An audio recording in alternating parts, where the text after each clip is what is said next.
I'm glad you're here with us today. Over the last week, I have been looking at a particular thought and lesson. This idea of what my influence really is, or the influence of man to some point. Earlier this week, the devotional was on that influence. So what do I look like? What have I been doing with my life? We spend a lot of time looking at the cares of the world.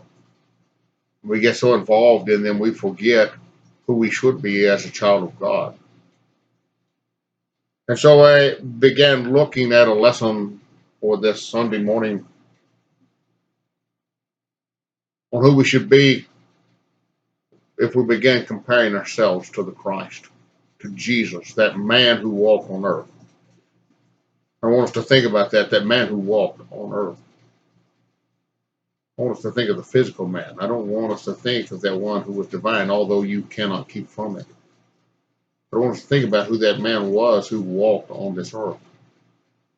There is a man who wrote a book, a history for the Jews, Josephus, and he said this man, if one was to be Christ, he was a good man.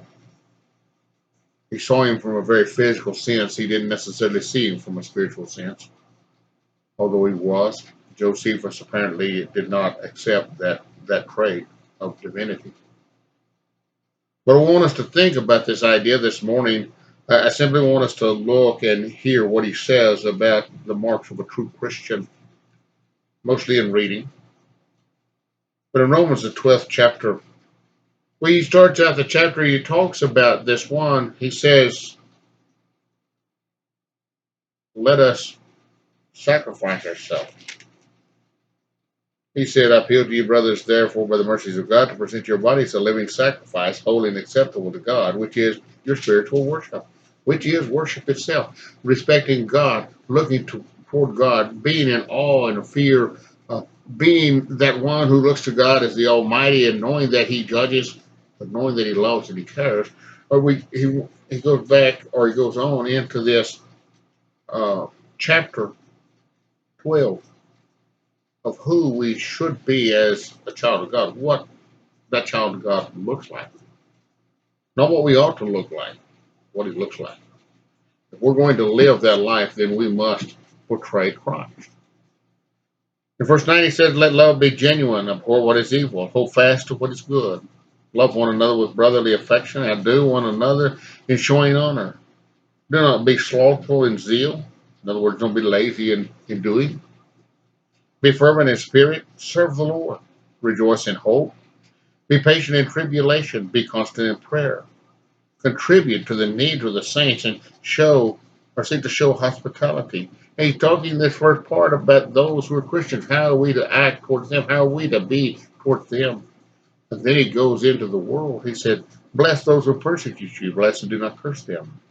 Rejoice with those who rejoice. Weep with those who weep. Live in harmony with one another. Do not be haughty, but associate with the lowly. Never be wise in your own sight. Repay no evil for evil, but give thought to give thought to do what is honorable in the sight of all.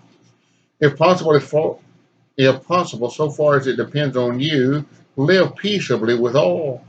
Beloved, never avenge yourselves, but leave it to the wrath of God. For it is written, vengeance is mine, I shall repay, says the Lord. To the contrary, if your enemy is hungry, feed him. If he is thirsty, give him something to drink, for by doing so you will heap burning coals on his head. Do not be overcome by evil, but overcome evil with good. There is a tremendous amount of living in that short passage. It is the life that Christ lived, and yet we're going to become a little more personal with what we look at Sunday morning. But this idea that if we go through the book, that book is about caring for others. It's about showing others Christ. It's about living our life as that one called Jesus lived. I want us to think about that for a little while. Sunday morning, we're going to examine how Jesus lived to some short point. If we were to look at the whole, it might take us the next year to really establish how Jesus lived his life. And this idea of us copying that manner of living. He gives us the ideas here in this word, in this passage. He tells us how we should live. He tells us what we should do. And yet, if we look about us in the world, we see that a lot of it's not happening. So I want each of us to consider. I know this is going to come on late, but I want each of us to consider who we are as a child of God. How are we living? How are we living? And then I hope you join us Sunday morning so that we can look at this Jesus as he walked this earth for just a short moment and what he did, how he presented himself, how he walked as a man. Because really that is our example, how he walked as a man. How he gave himself over to God and followed him, giving him everything he had. As you walk this week, if you miss the lesson tomorrow, or if you take both of these in and we walk this next week, remember how one ought to walk as a child of God, seeking to do his will.